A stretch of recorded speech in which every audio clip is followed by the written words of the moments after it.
Feminists the world over hate seeing women who are in good relationships, not because they hate good relationships, but because they know they can't have one, which brings us to today's topic. TSR Hall of Shamer, gentlemen, Janelle Testa is at it again. She wrote an article entitled, "I'm Painfully Single and Seeing Couples Everywhere is Killing Me." And for those of you who aren't familiar with Miss Testa, allow me to sort of give you a Reader's Digest on who and what she is. Janelle Testa is a feminist blogger who writes for bold.com, who happens to be on a slew of medications to make her feel better about the fact that she'll never be in a relationship with a man she respects and loves, who also happens to love her. Now, she got wind of the first article I broke down that she wrote and she went absolutely mental, as most women do when you show your ability to see through their ridiculous jibber jabber and vocalize your lack of ignorance to their irrational assertions.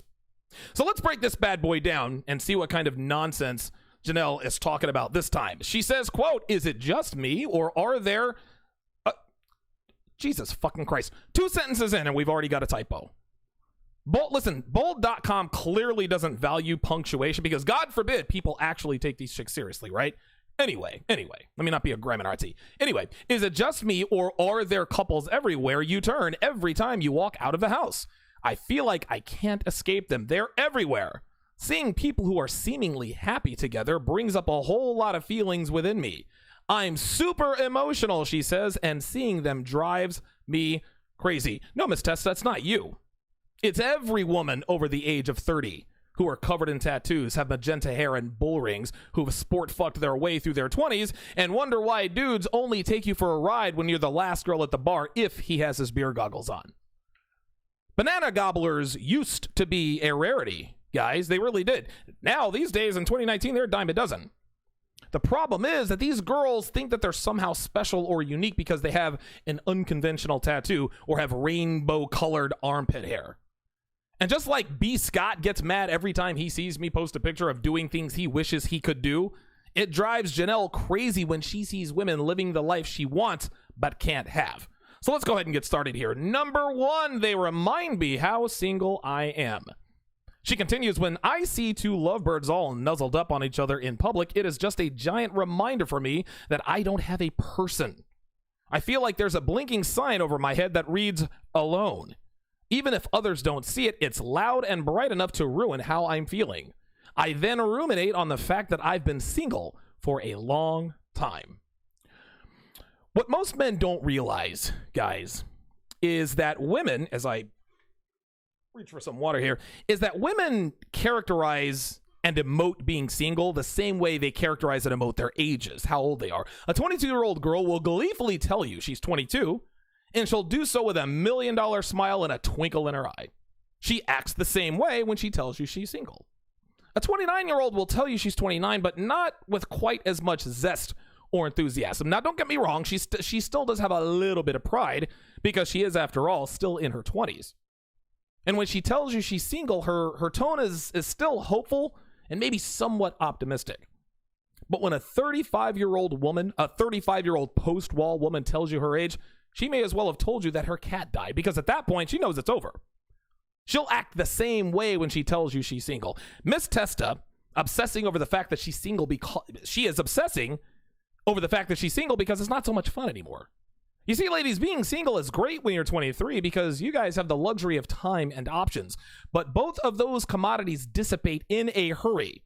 And before you realize that you've had 3 abortions, 2 engagements, and a drinking problem, you wake up on your 38th birthday and you realize that you've been single into your late 30s, and that being single in your late 30s is not a good life. That blinking sign used to say strong and independent. Now it reads alone.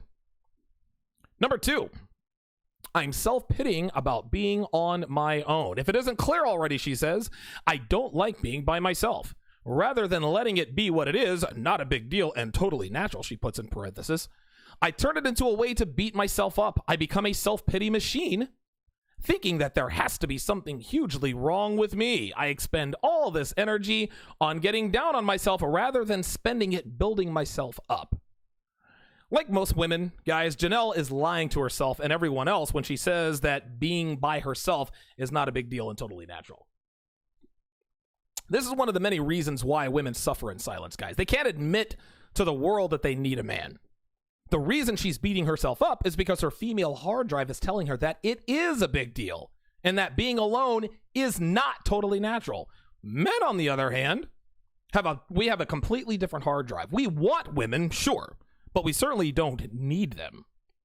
But women who think they can be like men in this regard, they always end up miserable because they can't be like men. Then she says she keeps thinking something's hugely wrong with her, as if to imply that she's perfectly fine, but that her conscience is giving her a false alarm. No, Miss Testa, that's not a false alarm. There are many things hugely wrong with you, and that's why your mind is signaling the alarm that tells you to panic, which you are absolutely doing right now.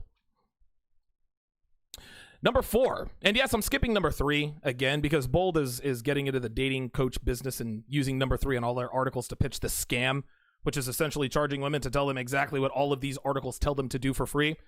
So let's just go ahead and go to number 4. Number 4, I start to think about my flaws. When I see a happy couple, she says, I reflect on my own life and wonder why I don't have someone. Then I start to feel like I'm fundamentally broken, like I have so many flaws that they're drowning me. I begin to think about how I'm probably too intense for most people and how I'm too much in general. All I focus on are my perceived flaws. Guys, this is the equivalent of a bitchy female telling herself that she's single because men are intimidated by her strong personality, when in actuality, men just can't stand her bitchy attitude. The reason this woman doesn't have someone is because she's overweight, she's covered in tattoos, and she's insufferable. Further, the flaws she has that are drowning her are the side effects that come with sleeping around. We talk about this all the time, guys. Entitlement, neuroticism, lack of self-awareness, lack of discipline, impulsiveness, bad decision-making, alcoholism, being depressed, being anxious, the list goes on. Men of value do not commit to women who have an inflated sense of sexual market value, are mentally unstable, who drink too much and make bad decisions on the fly. They don't do it. And when you look like Janelle, you tell men exactly who and what you are. Women like that aren't intense. They're damaged beyond repair, which is too much risk for any man with common sense to invest in. And listen, guys, listen, we can talk all the shit we want about girls with a bunch of tattoos and piercings, but listen, on the bright side, at least they make it easy for us to recognize that we shouldn't consider them for anything more than a one-night stand or maybe even a temporary friends with benefits arrangement.